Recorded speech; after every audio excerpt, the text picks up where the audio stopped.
بسم الله والصلاة والسلام على رسول الله صلى الله عليه وسلم.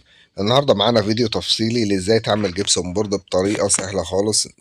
انا هنا هفسر لك كل حاجة انت محتاج تعرفها عشان تبقى محترف في الجبسون بورد او تعرف تعمل جبسون بورد بنفسك.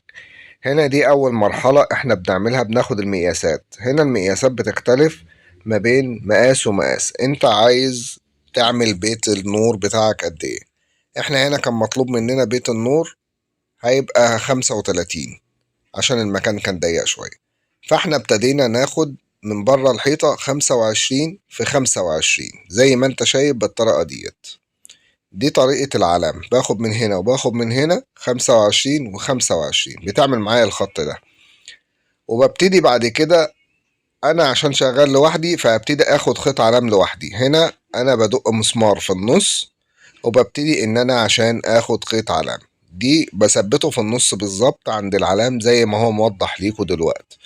وببتدي بعد كده اجيب خيط العلام بتاعي وابتدي اخد علام ما بين النقطتين، هاخده على الاربع زوايا اللي انا عاملهم. هنا انا بوضحها لكم اهوت. بروح على الزاوية التانية وببتدي اخد شرينك علام كده. انا خدت العلام بتاعي الاولاني وهنا بحطها تاني وهبتدي اخد العلام بتاعي التاني من الاتجاه التاني. بعمل الاربع الاتجاهات بس بنفس الطريقة كده، بس هو المسمار انا بحطهم عكس بعض. يعني لو حطيت واحد في اليمين بحط واحد في الشمال في الناحية العكس عشان يتقابلوا مع بعض. المهم هي الفكرة كلها ان انت تاخد خيط علام.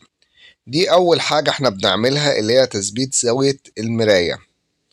زاوية المراية بيبقى ظهرها ليك وانت بتثبتها.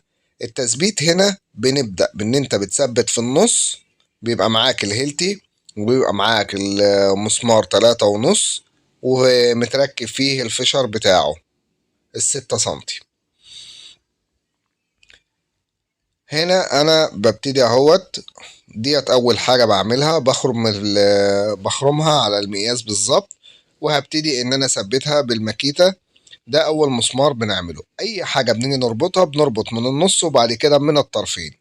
هنا انا هثبت عشان ابتدي اقطع الزيادات بتاعة الزوايا. وهنا اهو ده انا بوريك اهو الزاوية بيبقى وشها ظهرها ليك ووشها للداخل في الحائط. وهنا هعرفك ازاي تقدر تلف الزاوية لو هي زيادة معاك، تقدر تخليها زي ما انت شايف تلف الناحية التانية. هوريك الطريقة بطريقة سهلة. هي دي الزاوية هي بتقلب الزاوية لفوق وبتحطها على العلام وتبتدي تقطع. بتقطع من تحت كامل وبتقطع من تحت حتة صغيرة خالص وتلف الزاوية، هتلف معاك بكل سهولة.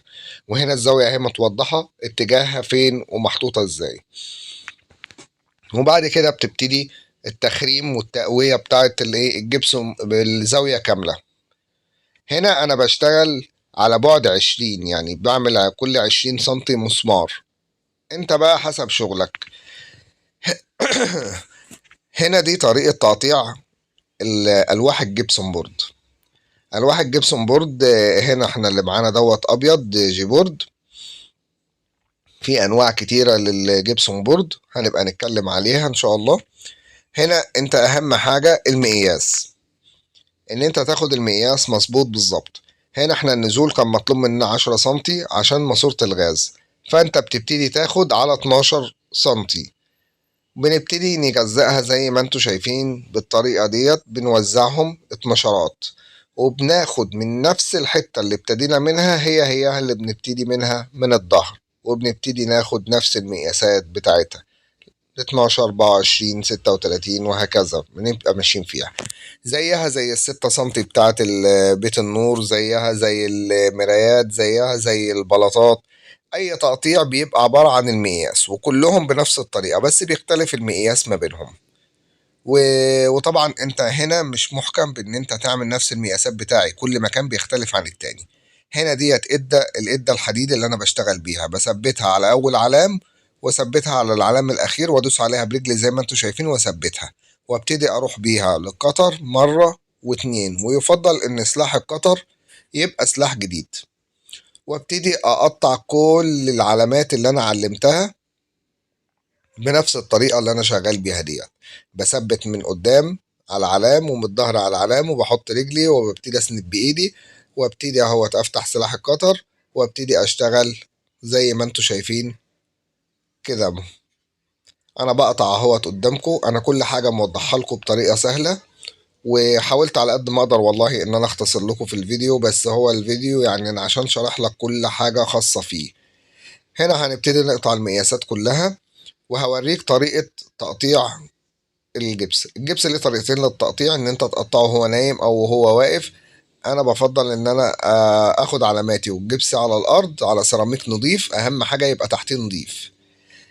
هنا انت بتبتدي تميل الجبسون بورد لورا، بيتكسر كده معاك، او بتخبط عليه خبطه بسيطه من ناحيه العلام، بيبتدي ان هو ايه يتكسر معاك. انا هوضحها لك برضه اهوت، الف لك الجبسون بورد. بص انا بتنيها اهوت، بتقوم ايه مفلوقه معانا وبنشتغل عليها عادي، وبتمرر القطر على الحته المتعلمه بتقطع معاك زي الفل. دي طريقه التقطيع في جميع المقياسات، ان كانت اي مقياس انت بتاخده بتقطعه بنفس الطريقة. هنا احنا اللي كان حاكمنا ان احنا نعمل النزول دوت، فكرة ان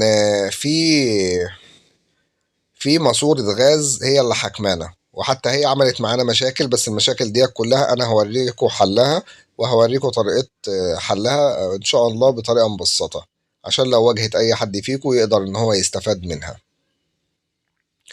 هنا انا قطعت كل الالواح وكده تمام، وانا ببتدي اقطع مقاساتي كلها بظبطها كلها.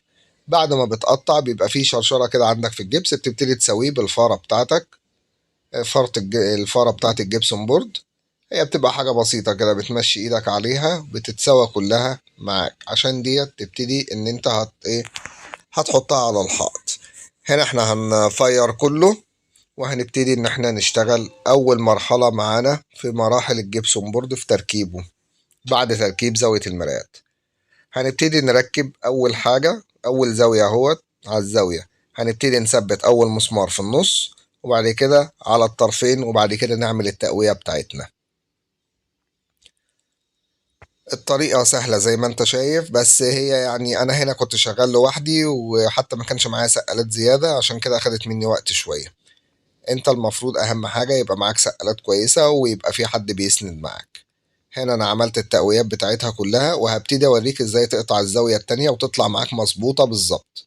هنا بتحط هنا بتحط الحتة على الحتة، وبتبتدي ان انت تقيسها، بيبقى في ايدك القطر تخليه في ايدك، وتبتدي تحط الزاوية اهوت، بتحطها كويس على الزاوية من هناك، وتبتدي تلف من ورا وتقطع الزاوية الموجودة.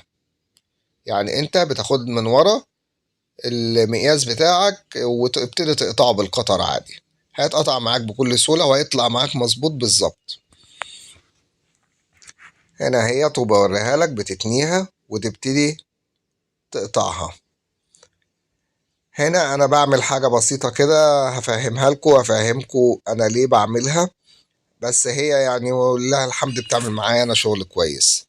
هنا هي الزاوية ركبت اهيت، والمقياس بتاعها مظبوط بالظبط. هنبتدي زي ما اتفقنا المسمار من النص، وبعد كده التقوية على الطروف.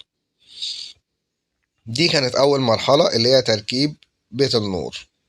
هنا بقى أنا بوريك مشكلة عشان لو قابلتك إزاي تقدر تحلها. بص هنا أنا بوضح لك إن السقف فيه ميول، فعامل فرق. في ناس بتقول لك لا عادي أنا هلم ده معجون، بس أنت بإمكانك وأنت بتركب الجبسون بورد إن أنت تحل المشكلة دي.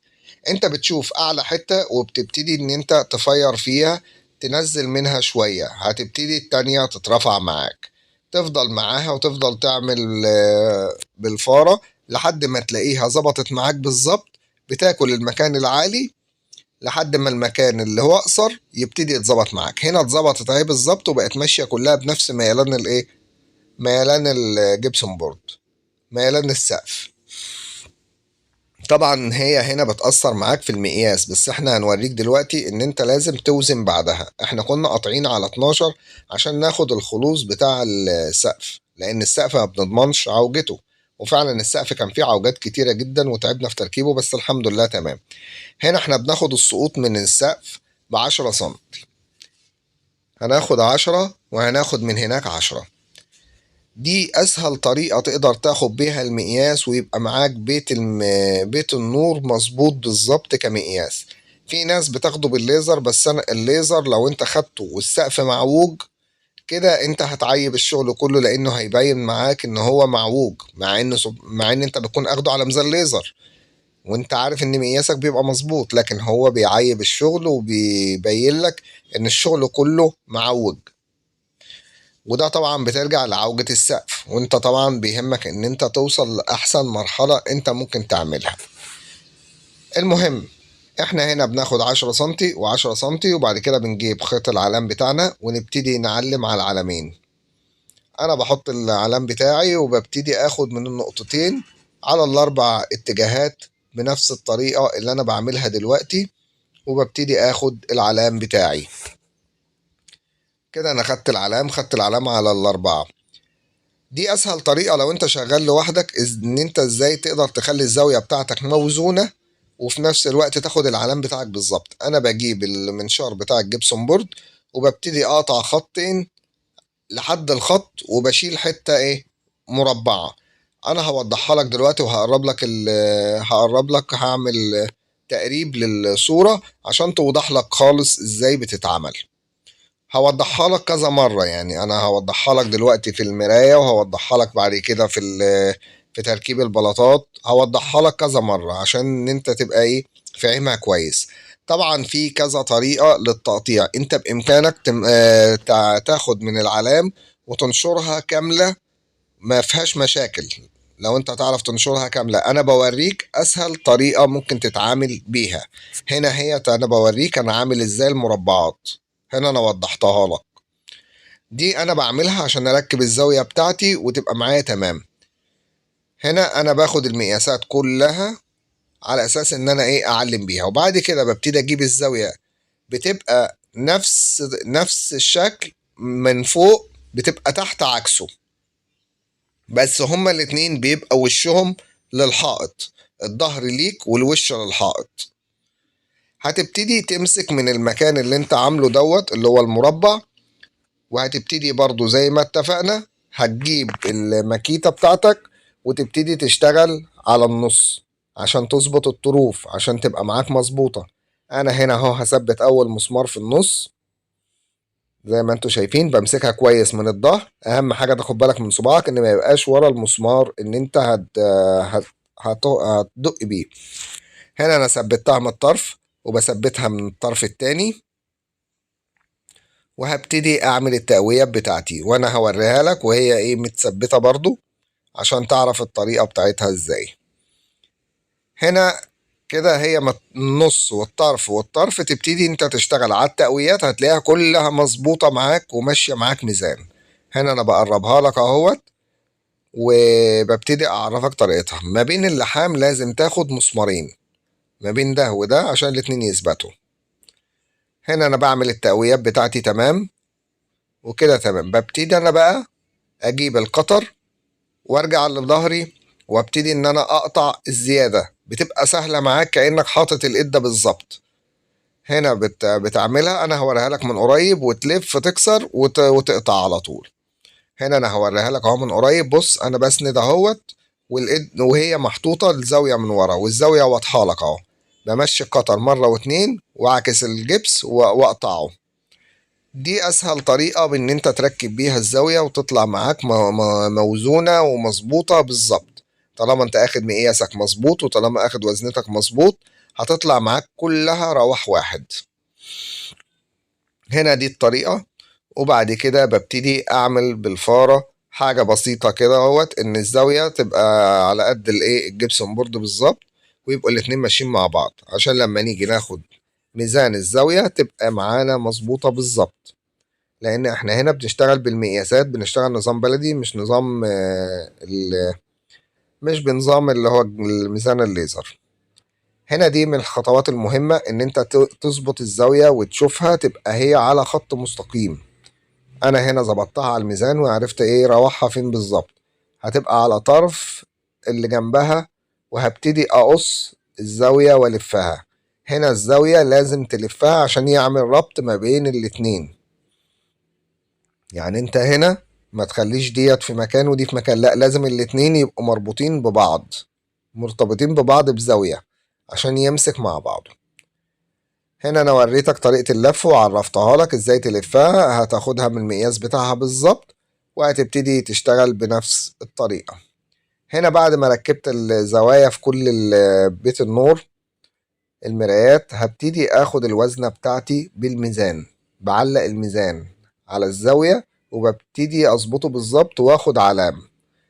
بعمل كده على الطرف وفي النص وفي الاخر. كده انا باخد التلات علامات بتاعتي بميزاني بالظبط، وببتدي اعمل خيط العلام زي ما انتوا هتشوفوا معايا دلوقتي. هنا انا خدت العلام في الطرف، وادي العلام في النص، وهنا اخر علام اللي هو ايه على الطرف. وهبتدي دلوقتي ان انا ايه اخد خيط علام. هنا كان معايا زميلي بيساعدني. هنا ابتدينا اهوت بناخد خيط العلام، بنحط ايدينا على الزاوية بالظبط وبنمشي على الخطوط، وبعد كده بناخد آه العلام بتاعنا. هنا دي الزاوية الداخلية، دي الزاوية الداخلية اللي هيتشال عليها البلاطة.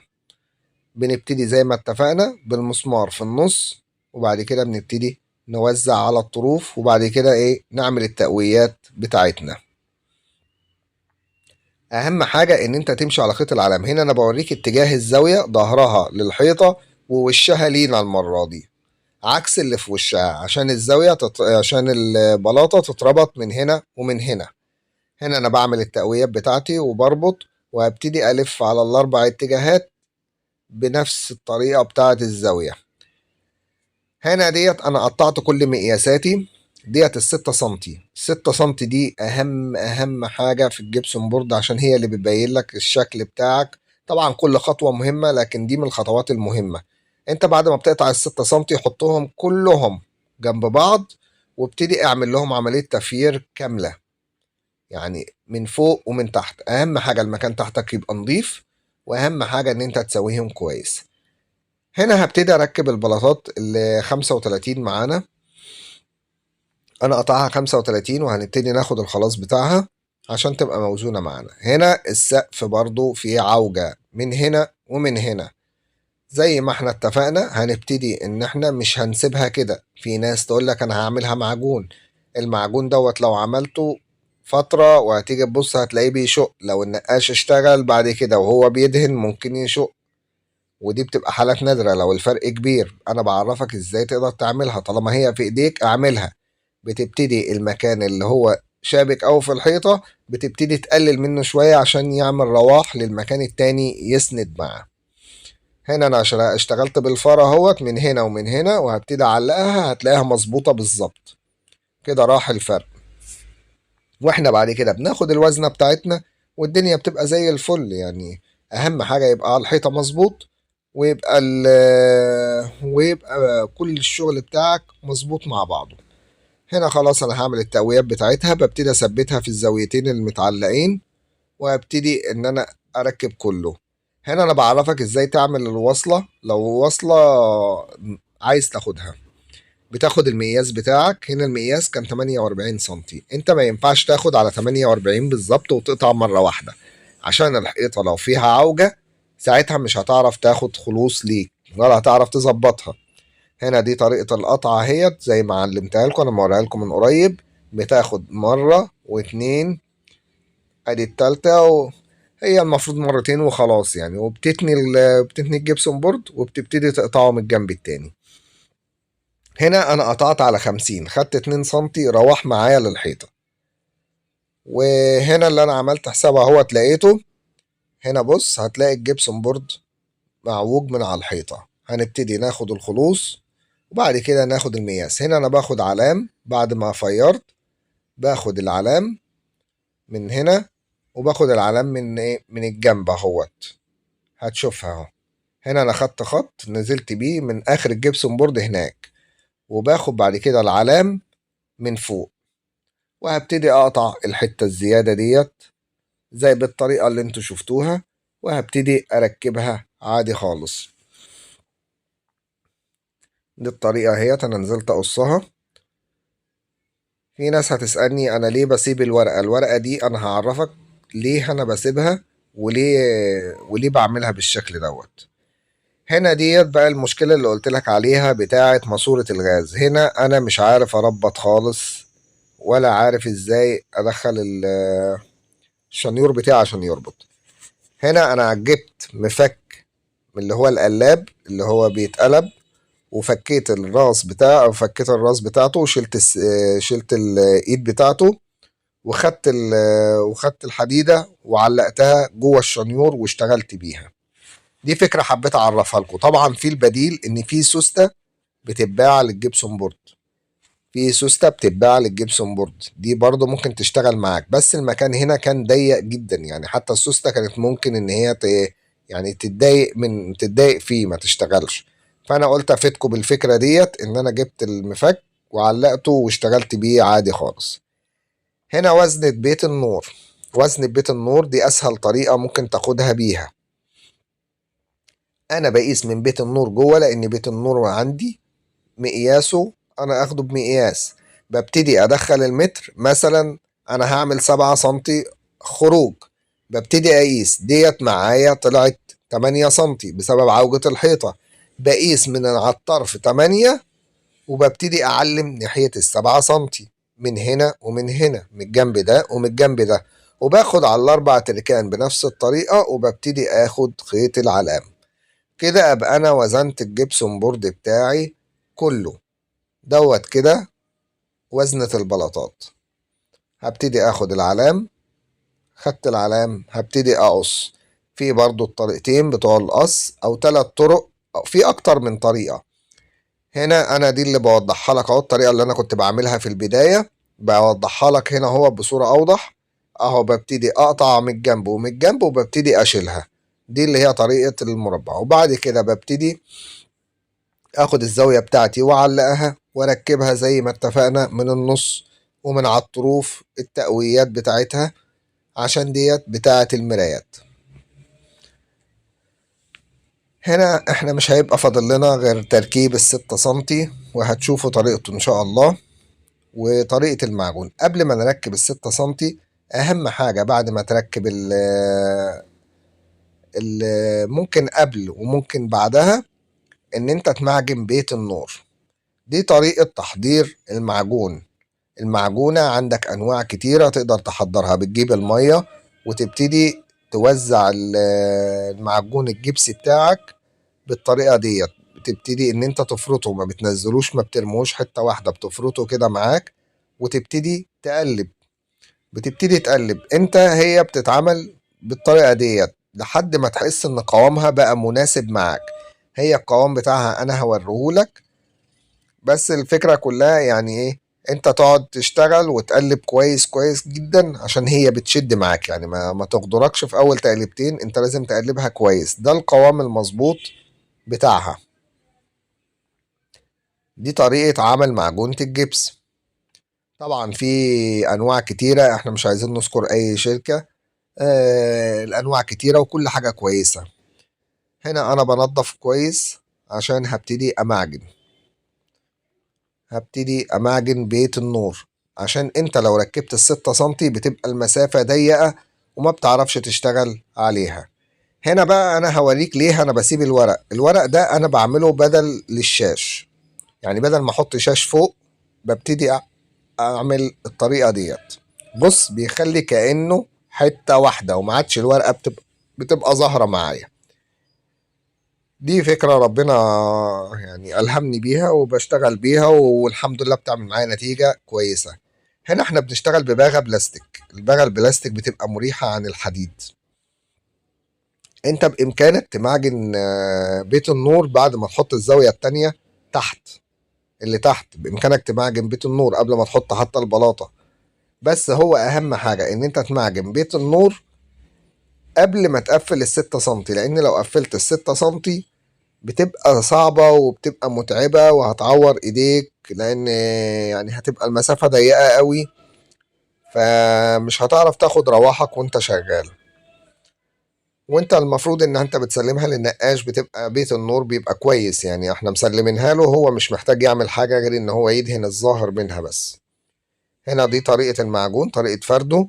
بنفرد المعجون على بيت النور كامل، وبعد كده باجي من الطرف واخد سحبة واحدة عشان مكان السكينة ما يبقاش معلم معايا وتحتاج صنفرة من الراجل.